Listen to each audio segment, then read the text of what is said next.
Hey everyone, Cam315 back with you, and I'm going to do a different video as of late, and I'm also going to incorporate this a little bit into my channel, and that comes with talking about like reviews that I have of certain of my favorite TV shows that you guys might be into, or certain movies that I'm into that the general public might review and stuff like that, and I'm just gonna say, like, I've always wanted to give my thoughts on movies because I do watch some reviewers from time to time around YouTube. And sometimes it's like you don't agree to disagree with certain elements in certain movies and stuff like that. So I want to give my personal thoughts um, about movies I like and something that I like to. Well, mostly about things I like to watch and stuff like that. And I will use this as a way to sidetrack it from like me giving my sports analysis, my sports reviews of certain things, and yeah, um, this is gonna be on its own little thing and its own little movie reviews and stuff like that. So yeah, that's what it's gonna freaking be. Aside from my other sports content that I make on this channel.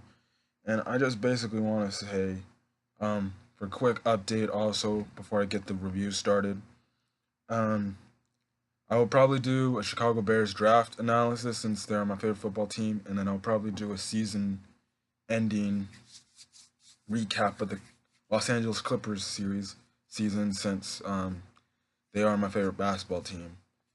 So, anyways, I'm gonna get to the review, and the review is about, let's just say it's right now probably the biggest movie in America and honestly might be movie of the year by the end of the year. And I just gotta say is I gotta have to give a round of applause to to Kevin Feige and all the people who's worked on these MCU films as a whole because they really have come long and far. 11 years of all these movies culminated into making this fantastic and final telling of this amazing story that has been going on from 2008 to now ending here in 2019. It's not the whole end of the MCU as a whole, and before I end the review, I'll also get a little bit into my thoughts, or I'll probably make a separate video, my thoughts of the MCU in the future, going on in the future. But I just gotta say, the last couple of these last 21 movies culminate to getting to where we are now. It is something special.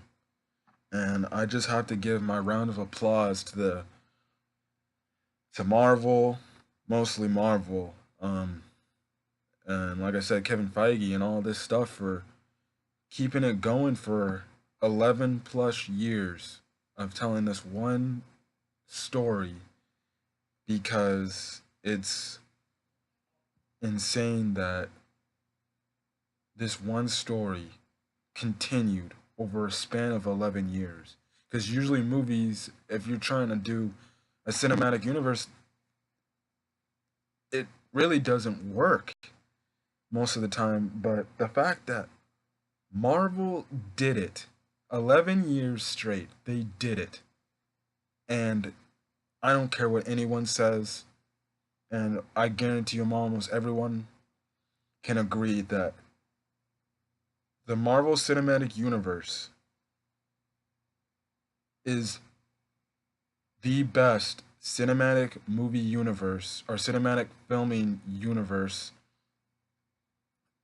that had a story that started off and it ended that one key story. And it's really, really, really crazy that all this culminated to what we have and what we've seen in theaters. So, anyways, I bought my tickets for Avengers Endgame like probably 3, 4 weeks ago but well, I bought it the day of the trailer when they announced like, oh, tickets are on sale. So I'm like, I have to get my tickets, but at the time I was on a budget with my money and I wanted to save up money because I was getting paid the next week. But then my dad's like, hey, I'll buy you a ticket for so you can go. So I went opening night, which is the Friday, not the Thursday. I wanted to get the Thursday, but I wanted to get really good seats and there wasn't good seats. So I went Friday night and I did my best to stay away from spoilers. And this is one of the first few movies like how I saw in Dragon Ball Super Broly, which is another show I like to watch, which I will review from time to time, probably like several arcs in my own opinion. Um, but I did my best to keep away from spoilers, and I didn't get spoiled in this movie. All this, when I walked into it, it was all brand new, and yada yada yada. I also watched Infinity War before the movie started, so I kind of got caught up to speed and stuff like that. And even before I watched Infinity War, I watched all the MCU movies in a chronological order, like in a timeline fashion order, not like, oh, they start off Iron Man. I actually started off with Captain America because yada yada yada. But I was really excited and I couldn't wait to see it. And when I said say I was blown away, I was blown away. And it's just I'm just gonna say if you haven't seen Avengers Endgame, you have to see it right now. It is a very emotional ride. Would I say is it more emotional than Infinity War? In some cases, yes, but really, I think in all aspects, this movie is a better movie than Infinity War. And after me coming out of the theater, my rankings of my MCU movies, it's number one. It's number one. And whether going into the future or even in the past MCU movies, nothing's ever going to top this movie, in my opinion, out of all the MCU movies. In my list, it's Endgame, Infinity War, Civil War, and Homecoming. I love because I'm a Spider-Man fan. And then I wouldn't know what I would put as my fifth favorite movie. I'd probably put Captain America 2 as my fifth favorite MCU film. But if my top three is, it's in Endgame, Infinity War, and Civil War. Those are my top three. And yeah, it's crazy to see that all this culminated to everything that has been given with so much heart and so much soul and so much effort, and all the films that culminated to this one final movie. Yeah, some of them were not good. Some of them I didn't like absolutely at all. But you can appreciate that even in those bad movies, it all led to one final ending for the original Avengers, or for the original Avengers Infinity story. And it's just a crazy thing. So talking about this movie, I'm gonna get into non-spoilers, then I'll get into spoilers first. I thought the movie was really great. It's honestly, I think, the best MCU movie that I've ever seen, in my opinion.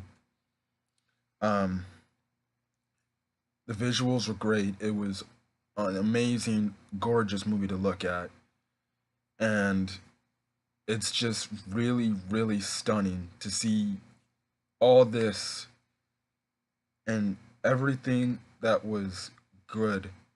Um,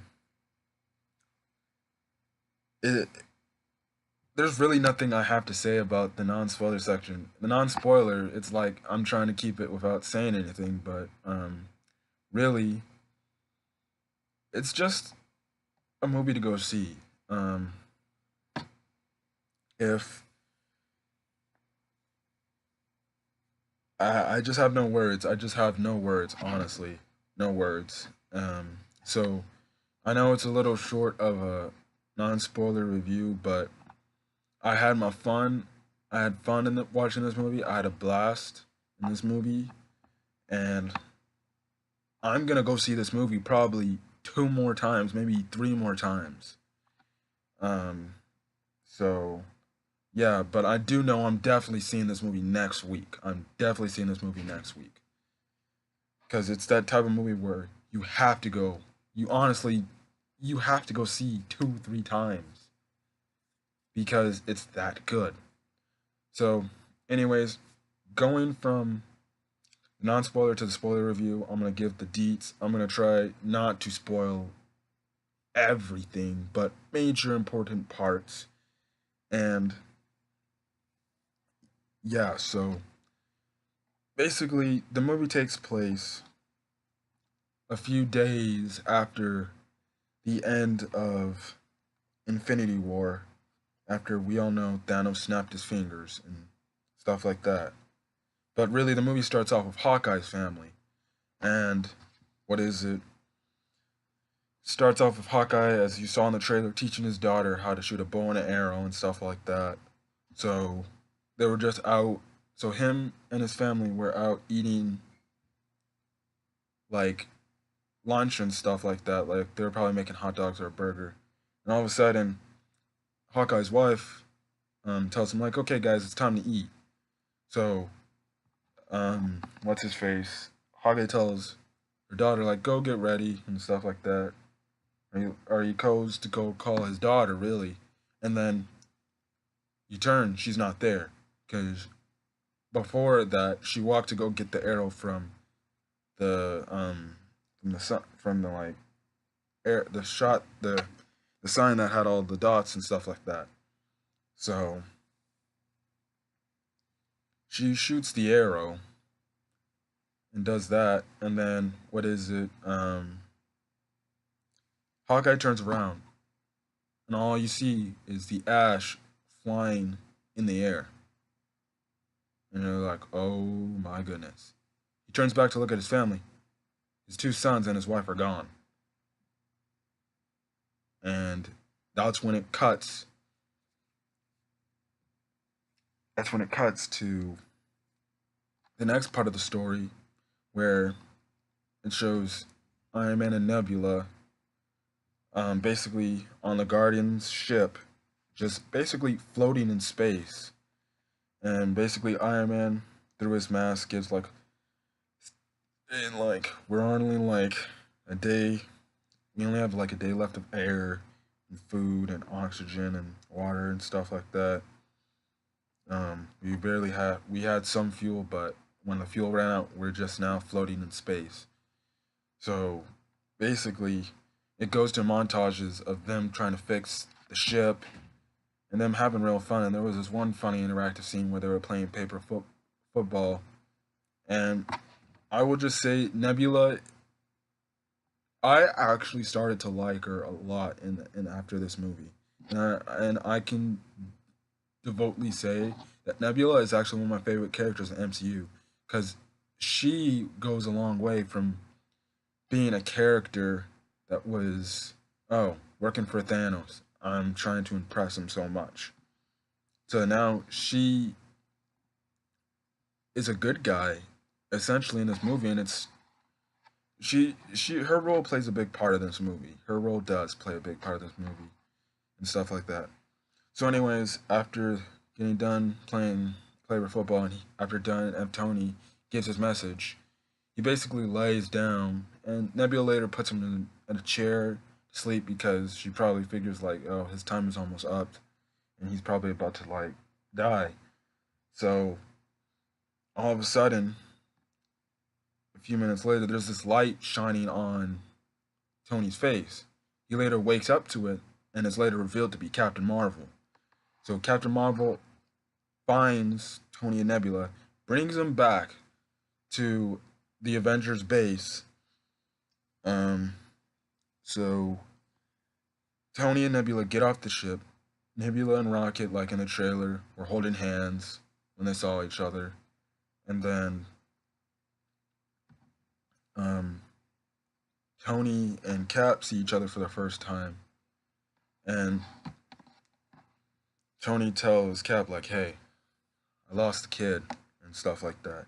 And that's a driving factor of this film for Tony in a way of he feels regret over Peter's death, and it basically makes him do the actions in the film to do what are like not only to get back everyone that was lost, but his main reason was to get back Peter.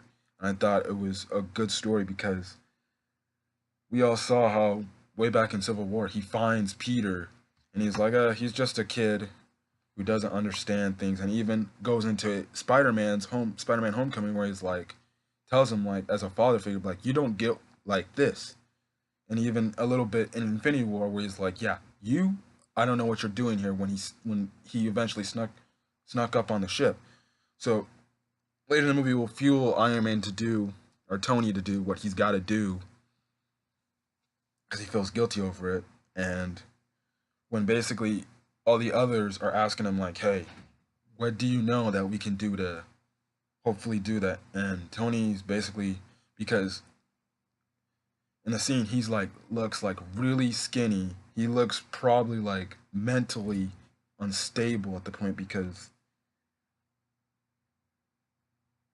like 2 days ago really, like 2 days ago really, he lost everything. He lost the kid, and he lost the fight against Thanos. And he was basically judging Steve like, "Hey, you weren't there, and when I needed you the most, you weren't there." And he was just losing his mind. So he later like collapses, and he takes a nap, and basically the remaining Avengers that are left are like, "So what are we gonna do?" So we later find out in the same scene that Thanos uses the stones again, which was 2 days after the snap, the first one. So basically, Captain Marvel was like, "Okay, then let's go get him. We'll go beat him, get the stones back, and fix this whole shebang." So what I thought first was gonna happen was they were gonna do that, but they were gonna get their butts kicked, like demolished, and they were somehow gonna escape and get out of there before Thanos kills them. But we later they later find the planet he's living on, thanks to Nebula. So they find the planet. They find the planet. Captain Marvel looks around the planet. She says it's only him. There's no army, no anything. So they go. So basically, Thanos is like farming in a way. He farms. He goes back to his little hut, and all of a sudden, he gets basically jumped by the Avengers, by Captain Marvel and the rest of the Avengers and stuff like that. And one of the things they do is they cut his arm off where he had the gauntlet. And when they go pick up the gauntlet or they go look at it, the stones aren't there. And they ask Thanos like, "Yo, where is the Infinity Stones?" And he's like, "I don't have the stones. The stones are gone. I destroyed the stones."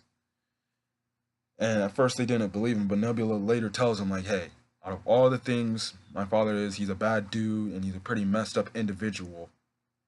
But the one thing my father is he's not a liar." So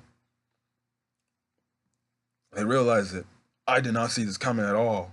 Thor cuts off Thanos' head, and I'm like, "Oh, that's how we're starting this movie?" And they legit killed off Thanos in the first couple of minutes of the film. And I was like, "Oh." So then they cut to 5 years later, and it's like how in the first trailer where it showed all the desolate areas of New York, like the Statue of Liberty, City Field and other places and stuff. And it goes to Captain America in a focus group that he's trying to help people get over the losses they had from the snap, because some of the people were in there were people that lost loved ones and family members that couldn't really get over it. And the one thing I thought was cool is um, one of the Russo brothers was actually in that scene, and I was like, oh, that's one of the Russo brothers in the scene as one of the people that lost somebody due to the snap. So then later we cut to back to Avengers base, and it goes to Black Widow talking to Rocket, Nebula, Captain Marvel, and then Rhodey on like a comms on the comms, and they're basically saying like, has anything changed? Is there anything bad? Is there any bad people going on? And they're like, no, not really, and stuff like that. And then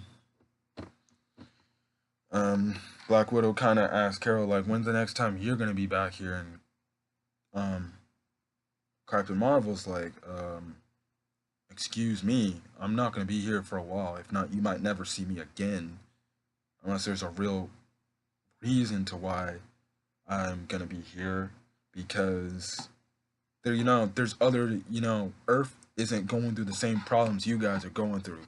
There's other planets in the galaxy and other planets in this universe that are suffering the same exact fate. And basically, they all sign out except Rhodey. And basically, I guess from what kept Rhodey and Black Widow have been doing is they've been going around why or like listening to what Hawkeye's been doing. And if you know Hawkeye, he's been doing some pretty intense, crazy stuff. And Rhodey was like, I don't even know if I want to find him. And the one thing I saw is Black Widow was really, really broken. And even when Steve entered the scene, you could see like she's broken, like broken, like broken down. Like she looks like she's about to break and go crazy herself because of what happened. And Steve was telling her like, hey, like one thing I tell people in my group is they gotta move on. But the crazy thing about us is we can't move on. So earlier in the movie, um, and if you watched Ant-Man the Wasp, Scott got trapped in the quantum realm. But later, a rat basically touches the little doohickey in the van. It gets Ant-Man out of there. So Ant-Man comes to a 5 year time gap where he was only stuck there for 5 hours, basically. And he finds out that, and sees that this whole thought that the area he is basically gone to crap. And he looks at this memorial and he sees all these names that are the disappeared people, and he's trying to look for his daughter's name, Cassie. He doesn't find her name, but he sees his name as one of the missing people. And he later goes to um house where he finds his daughter. So his daughter um gives him a big hug, and it was a pretty emotional scene because it's an older Cassie and yada yada yada. So going back to the Avengers base, he actually pops up and he's like, "Hey, I have been trapped somewhere and I'm still here," and yada yada yada. I know there's issues. So Scott basically says like, "Listen, quantum realm is a whole different place where what is it? Time is different. The flow of time is different. Like for you guys out here was 5 years. For me in the quantum realm when I was stuck in it was 5 hours. So they get the idea. So Scott's like, okay, how about this? We use time travel to bring people back and basically redo reverse everything that happened. So they're like, okay, there's only one guy that knows that type of science. So they cut to a cabin, and it's Tony's cabin 5 years later. And it's basically Tony with him getting what he got. a more toned down, peaceful Tony, where he's like, he's living his life. He's married to Pepper, and he also has a kid, a daughter. And what is it? He has a daughter. So his basically Captain America, Black Widow, and Ant-Man, they all show up to his place, and they're like, "Hey, we know you know a little bit about quantum mechanics and stuff, or quantum time theory and stuff like that." And really, Tony's like, "I don't want none of that. Listen, I'm living the life I'm living. I'm living my peaceful life with my family, and I don't want nothing to do with that. What happened 5 years ago? I don't want nothing to do about that. We have to and it goes to show that Tony's obviously, in a way, living a more peaceful life, and he's moved on from the events and stuff like that. So basically, not knowing that they can get any help, they go to find Hulk, who's Professor Hulk in this movie, and they try to go get help. And Hulk is like now basically a celebrity instead of everyone running away and being scared of him. So they ask him like, "Could you help us with this time travel thing?" He's like, "Yeah, I can help out with. I could try, but I don't know much into it." So they try doing the time thing with Ant Man again, and Ant Man comes in and out as like different different alliterations of himself. Like you get an old Ant Man, you get a young one, a kid one, then you get him as a baby, and then he later comes back as his regular middle aged self and stuff like that. So then what's his face? It cuts right back to Tony, and he's obviously creating a thing, and it goes and it shows that he figured out how to time travel. He figured out the time travel thing, and he has a little conversation with his daughter where he said a bad word, and he was like not saying the same thing, stuff like that. And as he puts her to bed, he goes down to his kitchen to kind of clean the dishes, and then there's a picture of his father. At first, I thought he was going to look at his father and stuff like that, but then he picks up another picture that shows him and what is it, Peter, him and Peter in a picture, which was probably taken like after the Civil War and stuff like that, because I think it had like Stark internship or something like that. And what is it? It shows that even 5 years later, it still eats at him that he had this son-like figure in his eyes, and he wanted to do everything to protect him and make him be like, aspect of like, he wants him to be a hero like how he was, but him to do his own way. And I found it so symbolic that like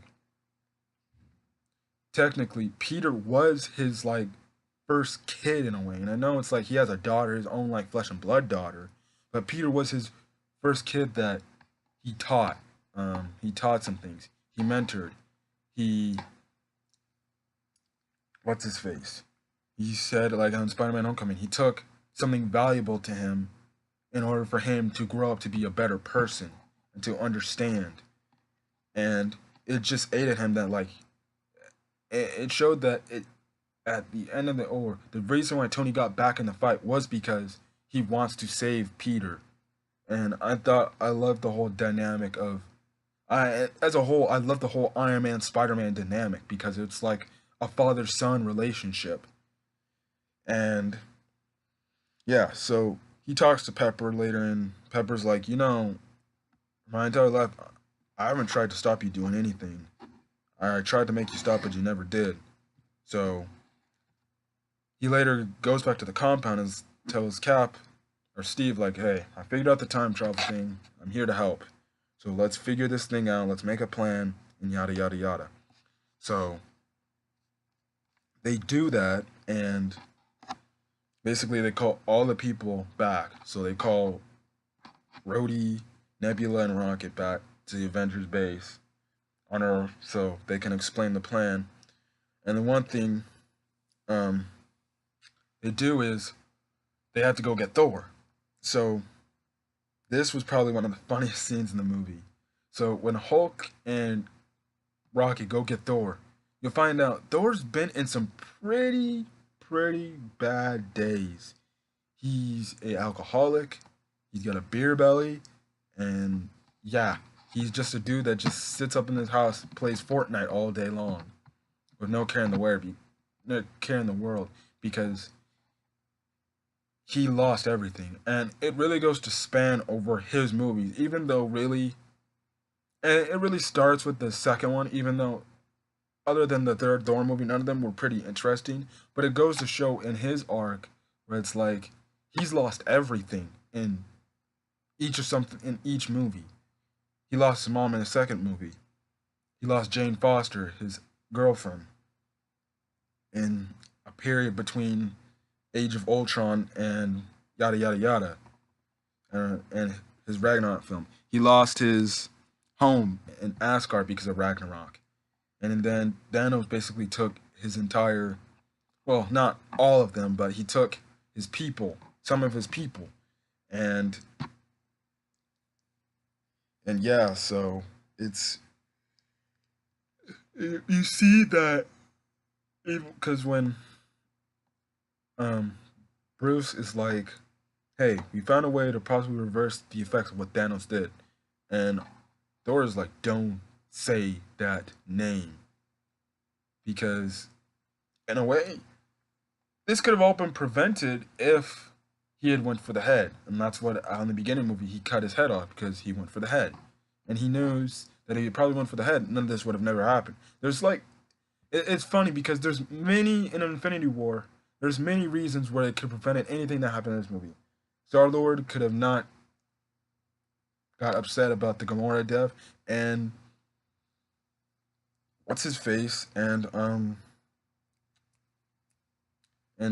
Thor could have chopped off his head, thus making everyone a okay. But no, that didn't happen. So later, so they later forced Thor to come on board and join, and so they're making their plan. And basically, their plan is to go back in time, grab the Infinity Stones, bring it back here, and undo what Thanos did with the snap, which means bringing everybody back that was snapped away.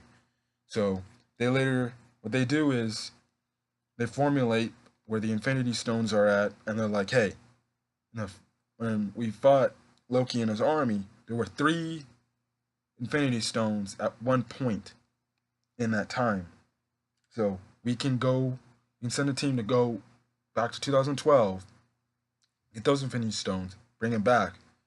One can go to Asgard to get the Reality Stone, and then the other one would go to the timeline of the Guardians of the Galaxy to get the Soul Stone, and then the Power Stone.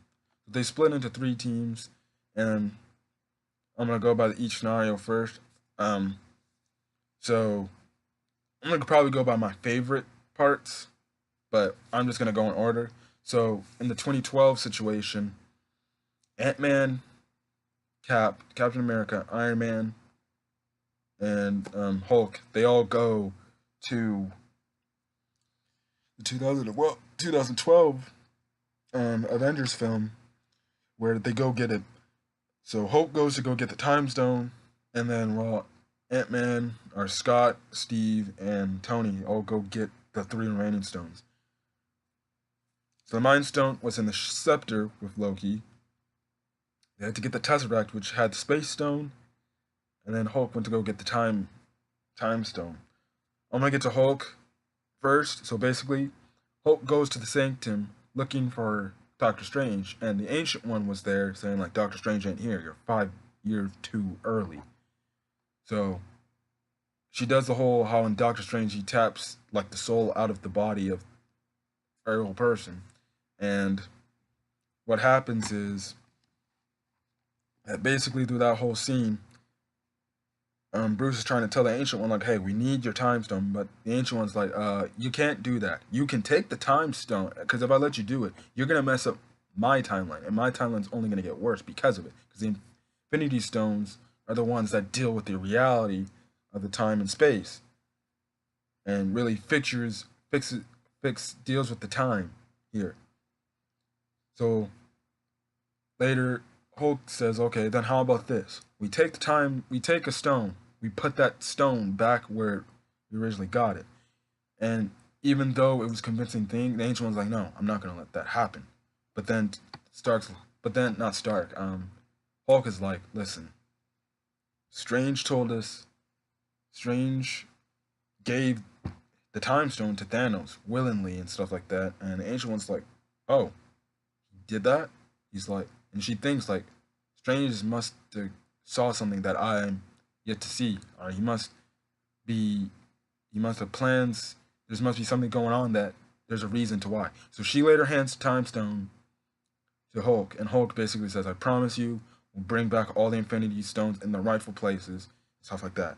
So when they head to going to Ant-Man, Iron Man, and Cap in America, they're in the Avengers Tower, and basically it's the ending. It shows the ending of the Avengers, and it shows a little bit what goes on after, like they finally arrest Loki and everything and stuff like that. So, what's his face? So they make Cap go after the scepter. He later goes when he goes after the scepter. I thought was one of the coolest scenes, and I was like, "Oh my goodness, they're really taking something from Winter Soldier." And the one thing they did I like about this movie is they had so many callbacks to so many scenes that they when they went back in time, and he takes he they're in the elevator, and it's like exactly almost identical to what happened in Infinity in Winter Soldier. But the only difference is when they're about to like possibly attack Steve, Steve is like Hell Hydra, and then like, oh, okay, and like they give him the scepter, they give him the case with the scepter, but then he later runs into himself. He fights himself, and then until the little compass thing with Peggy's picture on it comes out, the past Captain America was like, "How the hell do you get that?" And then basically the only reason that Captain America won was and Steve won and beat his past self was like, Bucky's alive, and then he basically used a scepter to put him to sleep. So you go back to Ant Man, Iron Man. Ant Man goes into the arc reactor of Tony, takes out his little power source where it puts him into a cardiac arrest, basically. And basically, they think they got the Tesseract, but then earlier, Thor had to go down the stairs because he was too heavy for the elevator. So the Hulk was so upset, he smashes through the door and pushes Tony, who had the briefcase, and the briefcase falls down with the Tesseract. And Loki sees the Tesseract. He takes the Tesseract and just dips. And I was like, he's just gone like that? And when Ant-Man and Tony saw that, they're like, oh, shoot, we're screwed. And I don't know where the heck Loki's going, but apparently there's going to be a Loki show that's going to be on the Disney Plus streaming service. So I guess they'll talk about that Loki that escaped with the Tesseract. So, anyways, it cuts back to those four like saying, "Listen, we got the two stones," and Tony and Steve were like, "Listen, let's go back to the '70s. That's where we'll get the Tesseract again." So they later time travel again to do that, to not only get the Tesseract but get Pym particles because each of the ones had Pym particles to go into that timeline and then come back to the present timeline. So they invade a base. They invade the base, and yeah. So Tony, after getting the Tesseract, he runs into his father, and they talk, and it's basically his father um talking to Tony like, hey, telling him like he's expecting his child to be born and stuff like that, and he doesn't know how to feel about it, how he doesn't know how he feels about it, and it's a good little insight for Tony because it's like it shows him like his father isn't the father he always thought he knew in videos and stuff like that. Like he like he knows that his father actually really does care about him, and he doesn't think that he doesn't. It made Tony realize like, hey, I didn't have a good relationship with my father in the past, but it really goes to show that he really did care about me. He really was like wasn't ready and stuff like that. While with Steve, he does get the Pym particles from Hank Pym by tricking Hank Pym thinking a package is being touched, and he later well through the window he sees Peggy Carter, and what is it? And it later will be something in the movie that's a big element. So they get that. They later do that. Um, you go to the Asgard where Rocket and Thor are trying to get the Reality Stone. So Thor's freaking out like big time, and Rocket tries to snap him back into reality. It's like, hey, snap out of it. We got to do this for our friends. But then Thor, he later cowers up. He actually his mom realizes he's there, so she later eventually talks to him because she knows that you're not the Thor of my time.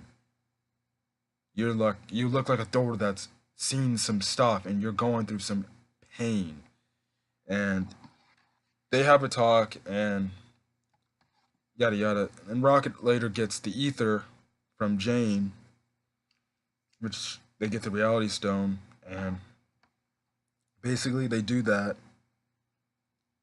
Thor, he gets back his old hammer back, and he's happy to see that he's still worthy and stuff like that. Then we got to the 2014 the Galaxy, um, where we get probably one of the most emotional scenes where, and spoiler alert, but this is already spoiler, so Black Widow dies for the Soul Stone, and it was a pretty heart-wrenching scene because I was like, somebody's gonna have to sacrifice their life.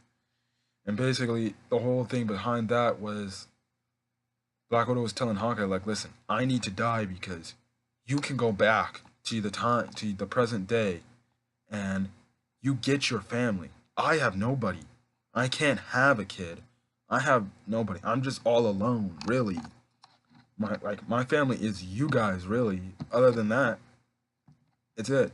And thing is, because what's his face, Red Skull, when he says people's name, he usually identifies their father. And Black Widow's like, I didn't even know my father, and stuff like that. So her and Hawkeye duke it out, and she later sacrifices her. She wins the battle and later sacrifices herself so Hawkeye can get the Soul Stone. So then Hawkeye's got done seeing his thing. Then they cut to what Rhodey and Nebula are doing, and they later get after knocking out Star-Lord, they get the Power Stone. So Rhodey has the Power Stone, he heads back, but Nebula doesn't. The reason why is because the Nebula from the past, which is the first Guardians of the Galaxy movie Nebula from 2014, she gets linked up with the Nebula from the future, and Thanos comes up, and this is the past Thanos. He comes up and he's like, okay, what the heck's going on here? And he sees the video from Nebula showing the Avengers and stuff like that, and he's like, the Avengers, because he remembers them from the Battle of New York, because they basically beat his army. And they basically find Nebula, they tractor her beam in, they take the Pym particle, and the past Nebula takes the little, like, head thing off the present day Nebula, goes back in time to trick him. So basically, everyone's back in time, and the one thing they realize is everyone's back except Black Widow, and they're like, "What happened to her?" And Hawkeye's like, "Well, she gave her life to give the stone." So yeah, so all the original Avengers are all upset and sad, and it goes to show that they really did care. They really do care about all of them. They wanted all of them to come back, and they want all the Avengers to be back and stuff like that. So then they later cut back to everyone making a new gauntlet, like basically a gauntlet from the nanotechs from the previous Iron Man suit, and basically they all discuss who's gonna do the snap. And basically Hulk's like, I'll do it because none of you can take the impact, since Thanos basically almost died doing it 2 times. He's like, plus the thing emits gamma radiation, so I'm basically used to that stuff. So he snaps his finger, and all of a sudden, Ant-Man, the doors open up, the locked doors open up. So then Ant-Man looks outside the window, and there's birds flying, which weren't there before it. And, like, the life is back from what it seems. And, yeah, so, really, it shows that, like, yeah, these guys, they're back. But then the past Nebula, she later goes on the time portal thing, doohickey, brings Thanos' ship from 2014, and it literally gets put into this time. So a few minutes later, Thanos' ship just starts shooting the Avengers base down, like shooting it down, and it takes the entire base out.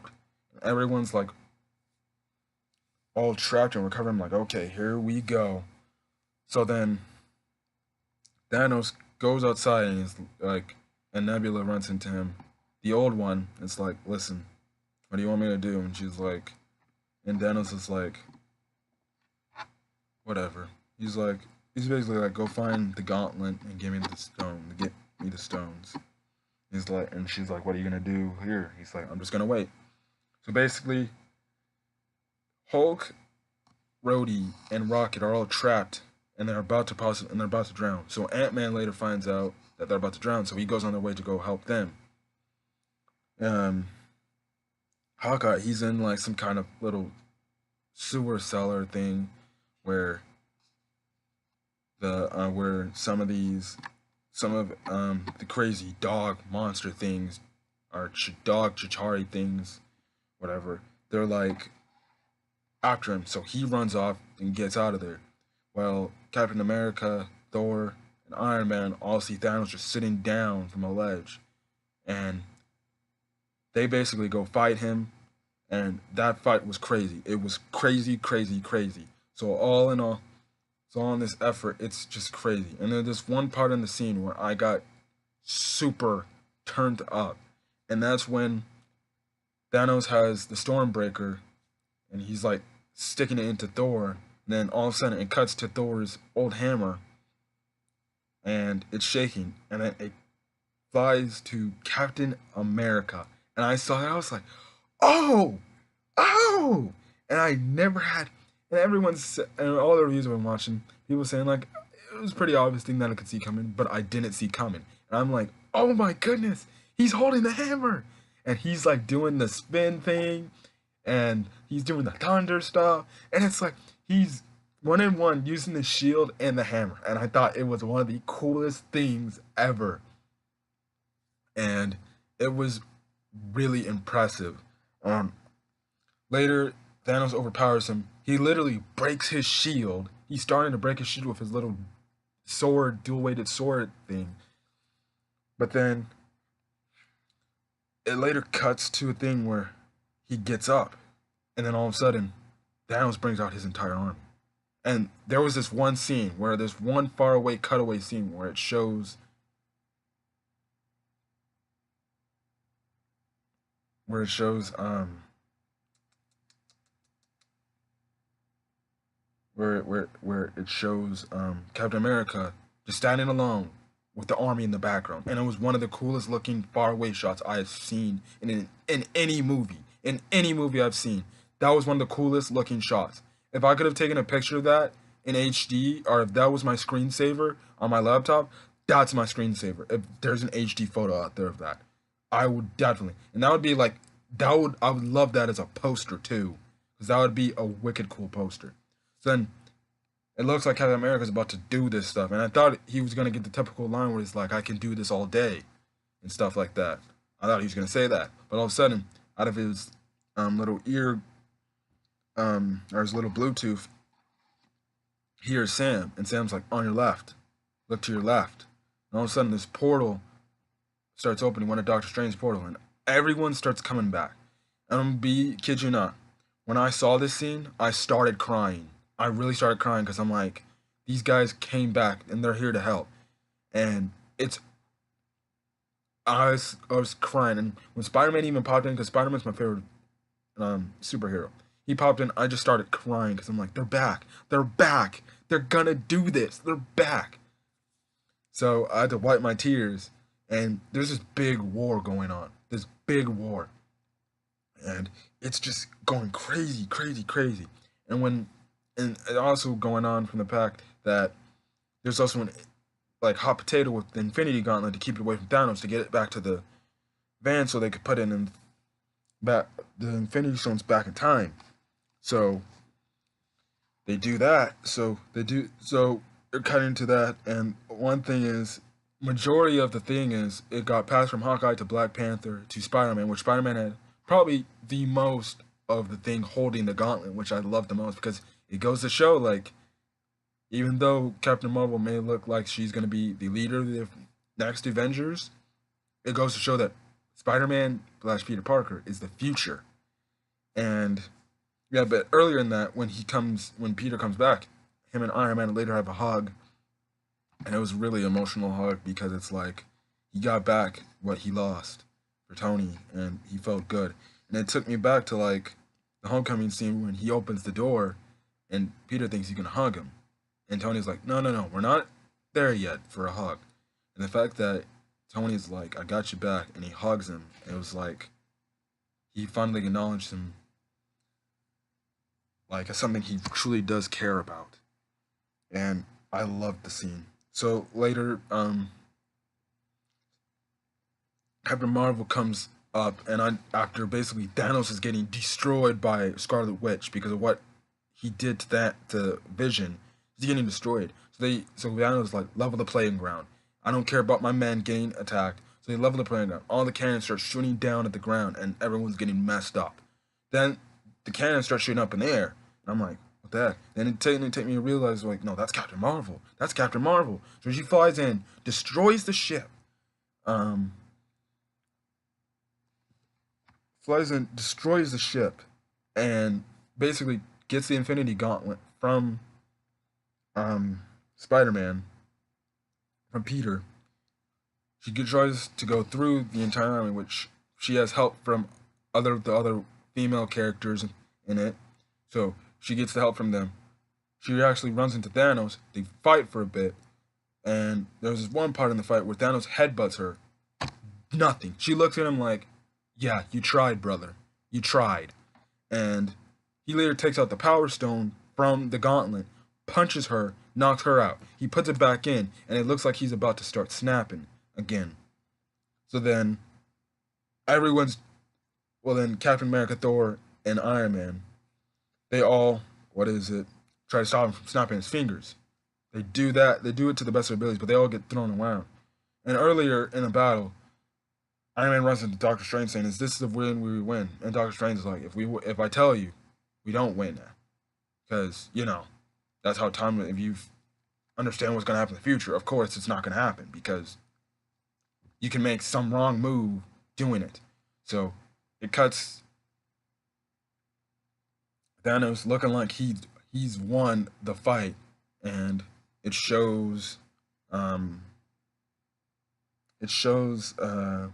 Doctor Strange pointing to Tony with one finger, and then Tony grabs into Thanos' hand with the gauntlet, and when Thanos like, "I'm inevitable," he snaps his finger, nothing happens.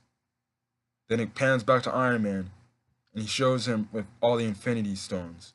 Then he's like, "I am Iron Man." He snaps, and then all of a sudden, all of Thanos' army is disappearing, like they're being turned into ash, like how most people were turned into ash from the Infinity War. And then Thanos, he just sits down. And he's like, "Darn it, I failed." He sits down. He gets snapped away, which was poetic justice, which was really poetic justice. And yeah, it's poetic justice that that happened. And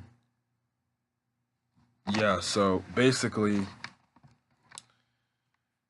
because of him snapping, Tony's all messed up.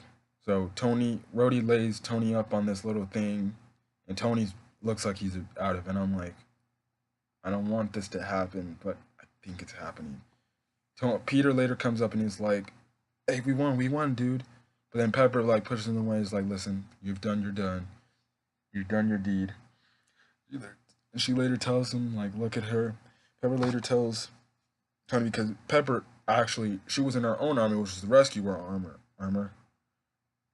So she basically tells Tony like, "Hey, it's okay, we won.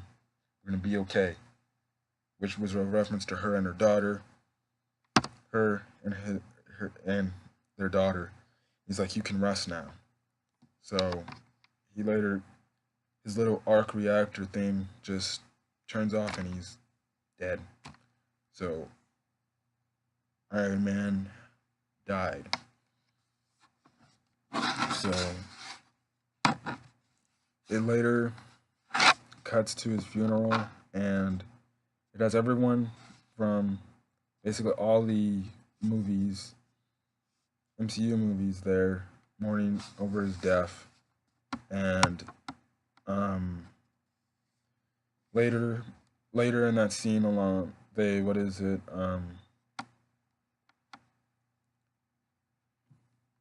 They basically everyone all of them say basically have endings. Spider-Man he eventually goes back into school, which will later lead into Far From Home, the next movie in the cinematic universe. But really the new story of the Marvel cinematic universe now. Thor later goes off the Guardians after making Valkyrie the leader of New Asgard. Um, so Thor apparently looks like he's going to be in Guardians of the Galaxy 3, which I think that's going to be pretty cool because Guardians of the Galaxy 3 will also probably be about Adam Warlock also as well as looking for Gamora because Gamora from the past actually came into this battle and helped out, but doesn't know any of the Guardians, so she has to rebuild that connection. The Guardians have to rebuild the connection they had with her. So then they cut to like Hulk, Falcon, Bucky, and Steve all doing something. Basically, Steve's gonna take back all the stones and put them back in the original place. So Hulk's like, okay, we'll see you on the other side. See you back in 5 seconds. So they sent him to go drop it off, and Hulk's like, 1, 2, 3, 4, 5. Tries to bring it back. He doesn't come back. And Bucky and Falcon's like, where is he at? And then Bucky's like, hey, look over there. Over there, there's somebody sitting on the bench. And Bucky tells Falcon to go. So when Falcon comes up on this person sitting on the bench, you see that it's Steve, but a much older Steve, like a really old man Steve. And he's like, Well, he's like, and then basically they talk like yada yada yada. And Steve eventually gives the um, shield to Sam because he's gonna be the next person to wield the shield. Because Falcon in the comics did wield Captain America's shield at one point, and Sam's like, "Do you want to like tell me about like your time with her and stuff? Like, how was she?" And he's like, "No, I'm good." And when they give like a little handshake, you see a ring on his finger, and I'm like, I called it. He goes back in time to be with Peggy, and at the end of the movie, they got this like old classic music playing, and there's this house in the suburbs, and through the window you see Captain America and Peggy Carter dancing. So they show that. So it shows that Peggy and Captain America get together, and he goes back. Well, he goes back in time and has the dance with Peggy, and also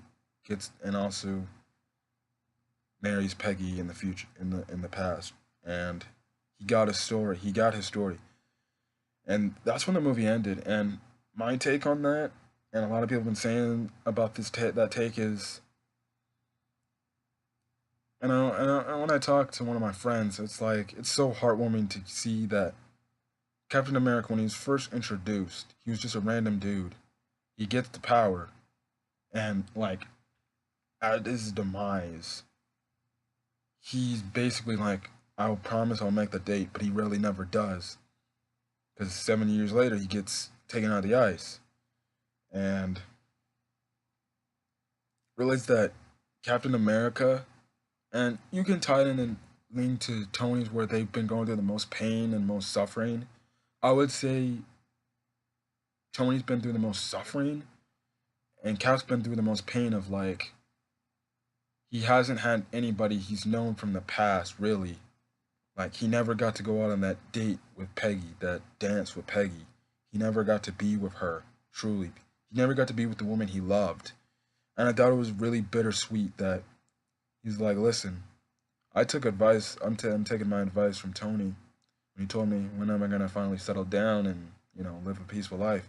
He did that, and yada yada yada, and that's Avengers Infinity War. I I just have to commend Marvel for doing a fantastic job. And if this was the last movie in the franchise for the MCU, it's a perfect ending because they told their story. And I just got done watching a review not too long ago saying this is like this generation's basically Star Wars, where there was a story to be told and stuff like that. And it's funny because it's like crazy because in that one review I was watching, they're like, yeah, it's crazy because now some of those kids that watched like the first Iron Man movie, they're now in college now because they were like 10 or something like at that time. They were a young age. They were a kid when the first Iron Man came out, and now they're probably sometime in college. And it's like, yep, that's me. I was a little kid watching Iron Man, and now, look at me now. I'm a sophomore in college watching this, and it's just crazy to see Marvel get this far. And to wrap it up, as the future goes, oh, if you're asking me, like, could Robert Downey Jr. ever come back as an Iron Man, as Tony? In some ways, yes. I could possibly see that there's some ways. I want to bring them back for a while, even with Chris Evans. And the fact that he went to the past, you can tell still stories because he's probably still has Captain America in the future, in the past as well, while being alongside with Peggy. So they can always do a Captain America 1950s or 1960s or something like that with Chris Evans taking a role maybe one more time whenever he decides to come back, um, because it's his last movie up to this point now, and yeah, it's just crazy that it's over now, and the future it's bright, and it's gonna be bright. Now, do I think future films will ever live up to this hype? No, I do not. I don't care what anybody says. They can make future Avengers movies. Nothing will ever live up to this movie ever again. And yeah, and it seems like the future of the MCU is gonna be another long journey because now the next movie up is Spider-Man: Far From Home. So it's really starting to look like that. Really, I would say Captain Marvel will be the leader, but it would be a good little poetic justice if, like, say, a much older Spider-Man is the leader of the Avengers as well.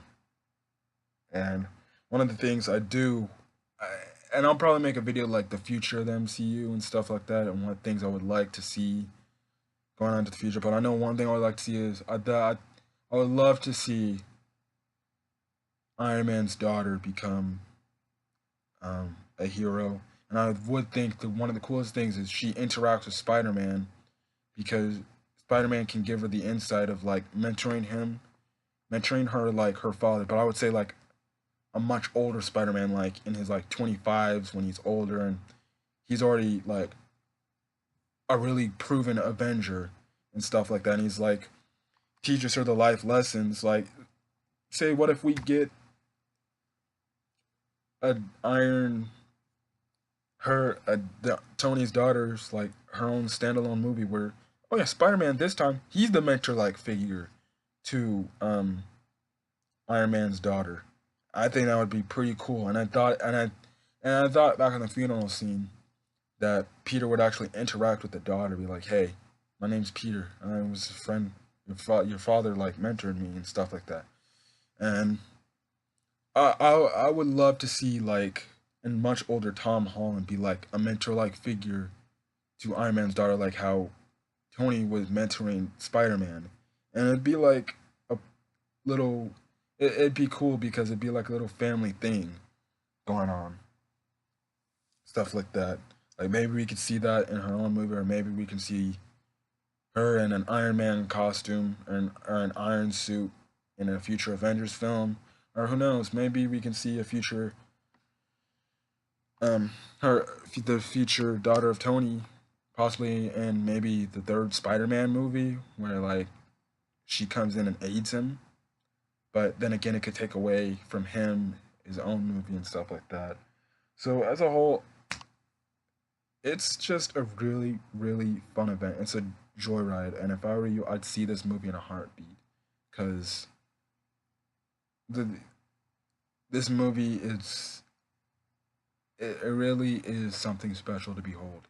And I know when this movie comes out on DVD, I'm buying it on Blu-ray, and I'm most likely probably gonna get the entire first 22. I have some of the MCU films, but I know I'm gonna get most all of them the on DVD, so I can have my own little collection of the Infinity Saga. And basically, the future is bright. The future is bright. I can't wait for Spider-Man: Far From Home to see that story. Um, Quick thought on that. I could probably see like the whole aspect of people getting over what happened in the snap, like showing his class like still not recovering from snap, and even in the trailers, like, oh, he doesn't want to be Spider-Man. He wants to be carefree. So maybe he got that a little bit from Tony saying like, I want to be a carefree individual. I want to not be Spider-Man as much. And when the time comes for him to be Spider-Man, he has to realize, listen, he can't run away from being Spider-Man. He knows when there's trouble, he has to do it. And I think it would be a little good character development because I think the movie will also be about him also trying to get over Tony Stark's death, because I know it will hit Peter hard in that movie. So I can't wait for Spider-Man: Far From Home. And yeah, Avengers Endgame was a treat. I can't wait to see it again in theaters next week. So, anyways, that was my review of Avengers: Infinity War. I might make on another video about like what could we see in the possible future and stuff like that.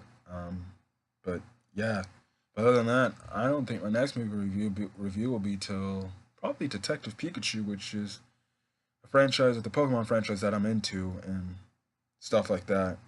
And yeah, so I guess till then, whatever my next video is, I'll see you then. So this has been Cam Free 15, and I'm signing out. See you guys later.